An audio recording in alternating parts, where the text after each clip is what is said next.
everybody, welcome back to Living Traditions Homestead.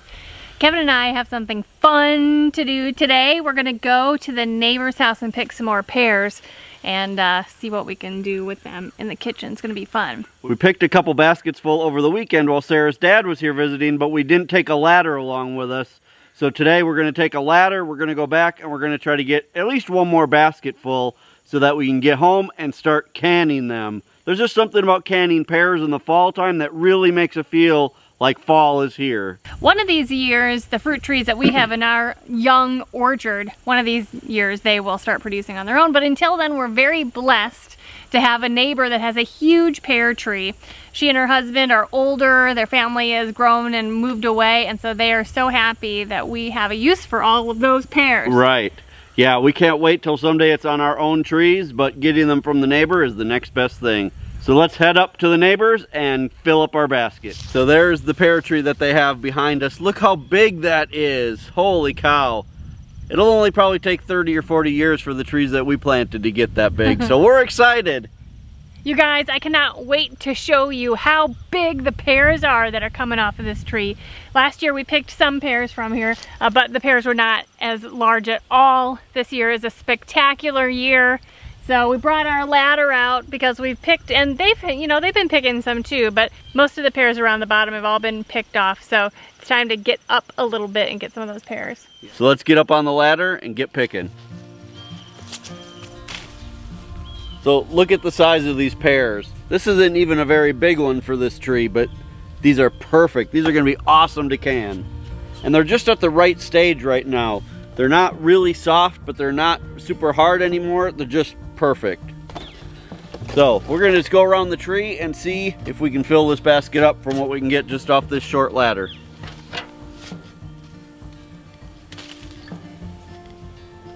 Now we have no idea what variety of pears these are. All the neighbors have ever called them are canning pears. So I'm sure that's probably what their parents called them even before that, because this tree has been here a long, long time. So they're just canning pears. There's several of them right here. Now one thing we've been noticing is that some of these look like great pears, and then you turn them around and they're hollowed out in the middle, and then they're filled with yellow jackets, a big wasp. So I'm just trying to be careful about that. There are also yellow jackets all over the ground, but it's worth the risk. Like over there. There are only 3 right here. Oh, here's some.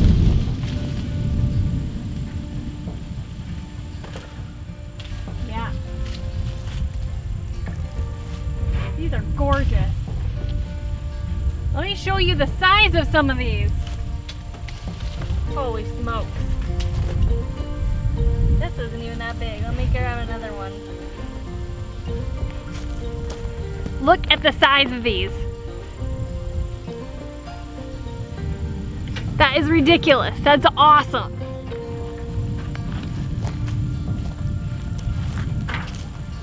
Well, we got another nice basket full to take home.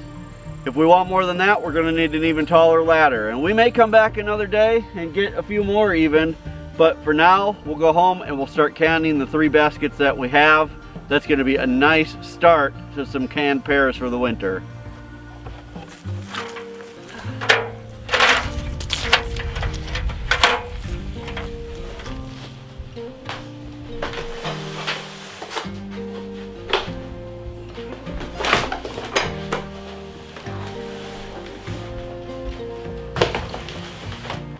Well, this is what we're starting with. 3 nice big baskets of pears. The first thing that we need to do is really separate out the super green pears from the ones that are a little bit yellow or really yellow. The ones that are really green aren't going to be very ripe. They're going to be super hard. So we'll put those aside and let them ripen a little bit. We can eat those fresh, or I can slice them up and put them in the dehydrator, which is one of the things I really would like to do. Right. Or we can just can them later on once they ripen. The nice thing about pears is that they will ripen really nicely in the house. So get them off the tree when you can so that the animals don't get them. Bring them in the house and let them ripen in the house. Right. These pears have not been sprayed with any fertilizers or any pesticides or anything like that, so I'm not worried about having to wash them. If you get yours from the store, you may want to wash them really well. Right. They're also not dirty because they came right from the tree. And we got a bunch of rain just a day or so ago. Yeah, so they're not even dusty. So the first thing we're going to do is separate these out and just have what we're going to be canning just right in front of us.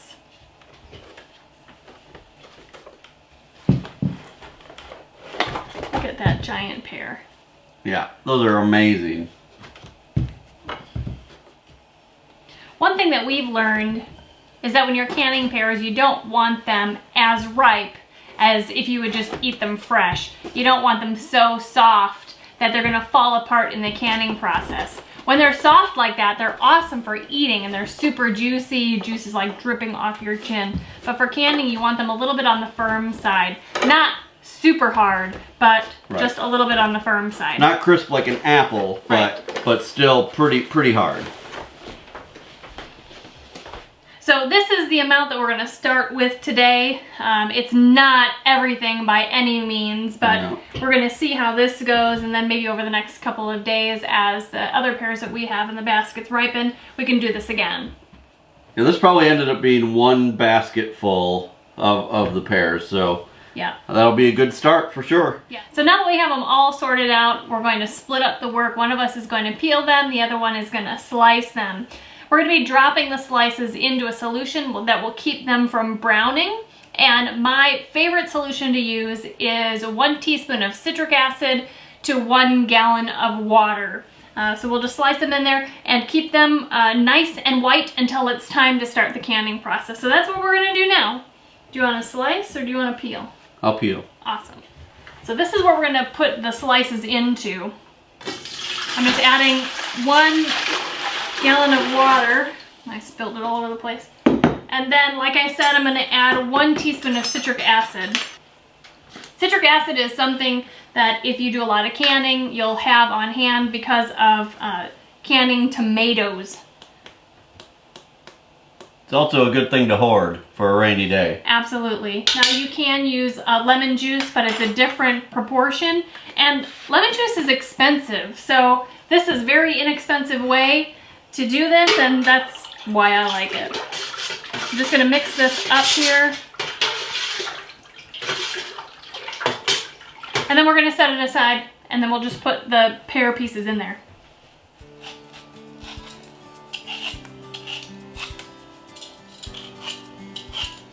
When we first started canning, before we moved to even our urban homestead, we started canning just in our second house. We actually did canning together all the time. Now that we're both busy, sometimes we just have to divide and conquer. So I do a lot of the canning myself these days, but I really enjoy having help. A lot of times Kevin is outside doing other projects, but today I'm glad to have him in the kitchen with me. If you guys don't have one of these types of vegetable peelers, these are so awesome. Let me see if I can get it to focus on it for you here. I'll look if they sell these on Amazon. We've had these for years, so I don't even remember where we got them, but I'll look if they have them on Amazon. If they do, I'll put them in our shop, but these are awesome, and they're so much faster than just a normal vegetable peeler.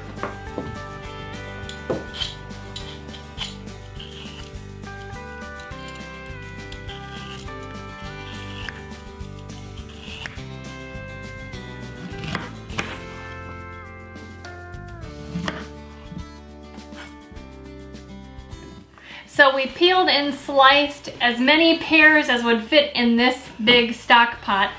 This is just with that solution that'll keep these from getting brown. We decided to keep the scraps, and we're gonna try an experiment. We could easily just give these to the pigs, they would love them, but we were thinking, when you're peeling and coring apples, you can save all of this to make homemade apple cider vinegar. So we're actually gonna save all of these and try homemade pear cider vinegar.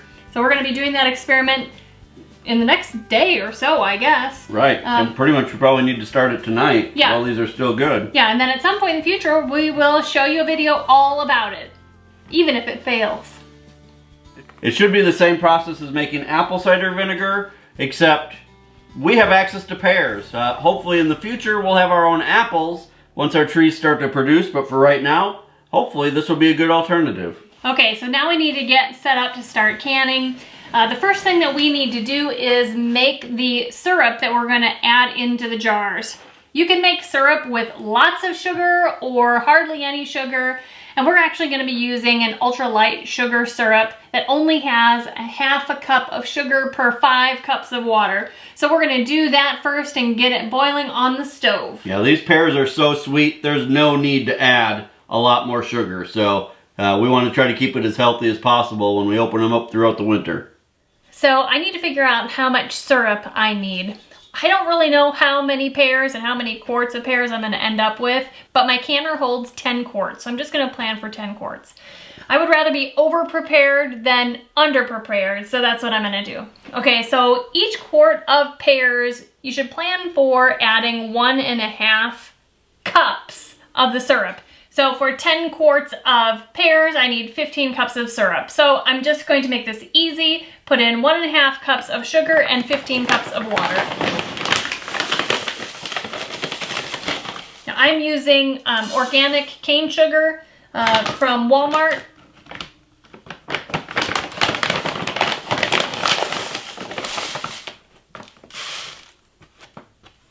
One and a half cups, and I just need to fill in the water.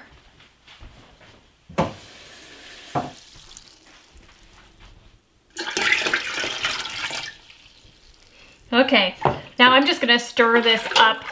I'm gonna put it on the stove, put the heat on, and I'm gonna keep stirring this until it's all dissolved. But this needs to come to a boil too, to make sure that all the sugar is really dissolved well. I have my canning pot already set up here. I like to add the water and turn on the heat and bring it to a boil long before I'm ready to use it, so that when the time is right for me to add the jars, the water is already pretty hot. It's not still boiling, but it will come back up to a boil relatively quickly. So I just need to wait for this syrup over here to boil, and then we'll move on to the next step. Our sugar syrup is boiling, so now we need to start adding the pear slices into the boiling mixture. We're gonna mix that around. It won't hold all of these. We're just gonna put as many as we can in there. We're gonna heat them up, let them cook in there for about 5 minutes. And then we're gonna pack these into our jars. I'm just using a slotted spoon so that the water mixture doesn't go into the syrup mixture and dilute that. But see how nice and white this citric acid solution has kept the pears. They're not brown one bit.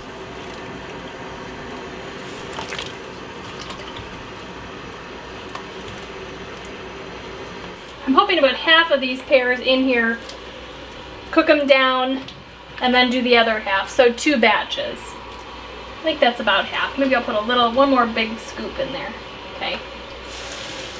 So I'm gonna stir these around and cook these for 5 minutes.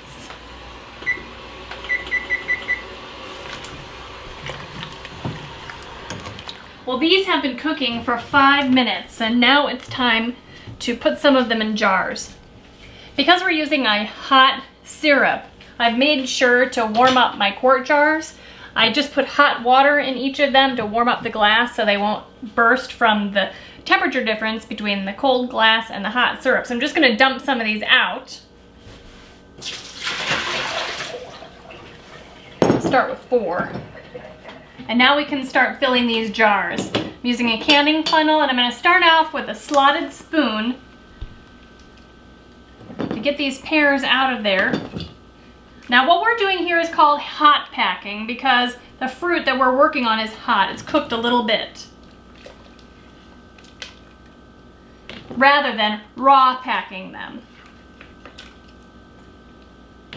Put them in there. I'm gonna shake them around to make sure that they settle, and it'll give me a little bit more room in the jars to add more pears.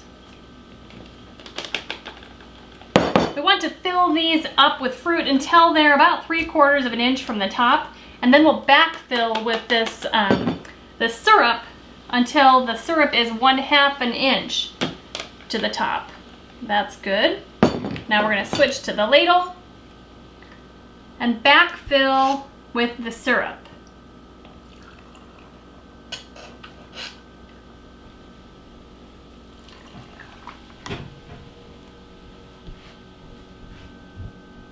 I'm going to fill to the level that I think is right, and then I'm going to use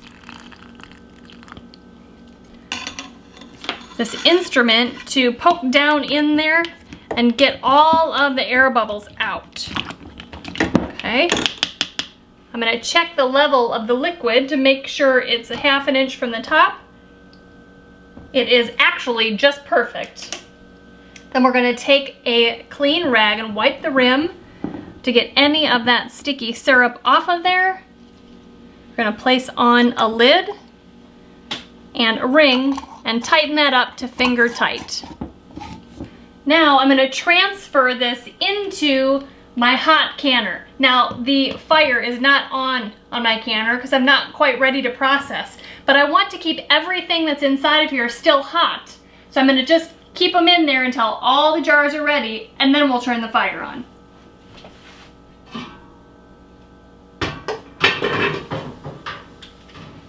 And we move on to the next jar.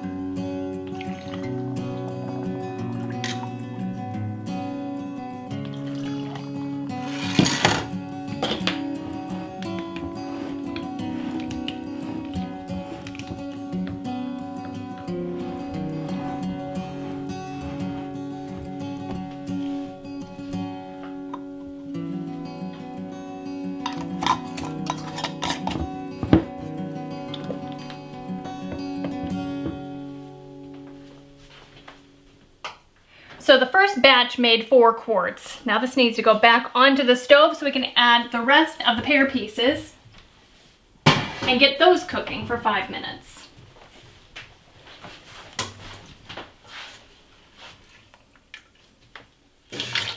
Well, you guys, this couldn't have been any more perfect than it turned out. I have the last quart filled. There are about 5 little slices in the pot, but my canner is full. I thought that it held 10, but I guess it only holds 8. But look, a full canner, that was absolutely perfect. So they are ready to process. I'm going to put the lid on and turn the heat on high. Once this comes up to a boil, I will set a timer. For quarts, you process them for 25 minutes. But because our altitude is higher than 1,000 feet above sea level, I need to add 5 more minutes. If you have questions about your altitude and whether or not it will affect your canning processing, make sure you look it up either in one of the ball canning books or online. So I'm going to wait till this comes to boil, and then I'm going to put my timer to 30 minutes. Let's check and see if it's boiling.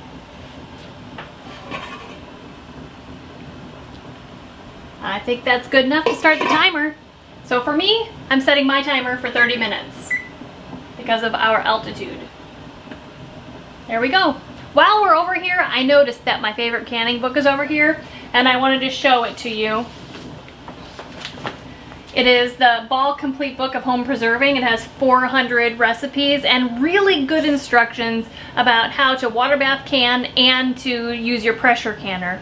Now, if you are just starting the canning process and you're wanting to learn more, not only is this book a good resource, but I also did a pretty in-depth video about how to water bath can, and I'll make sure to put a link right here.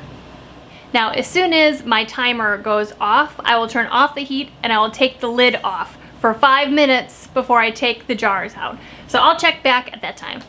My timer has gone off, that this is all done, so I'm just turning off the heat, and I'm going to open up this lid.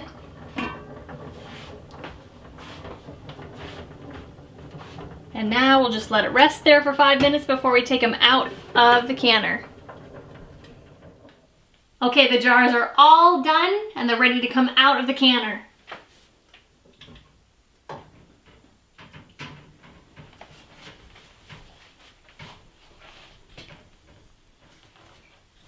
I've put this towel down here because the counter is cold and the glass jars are really hot.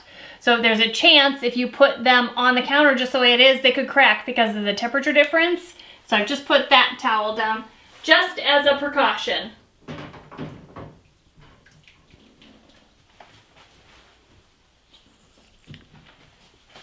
So this is the last one for this batch.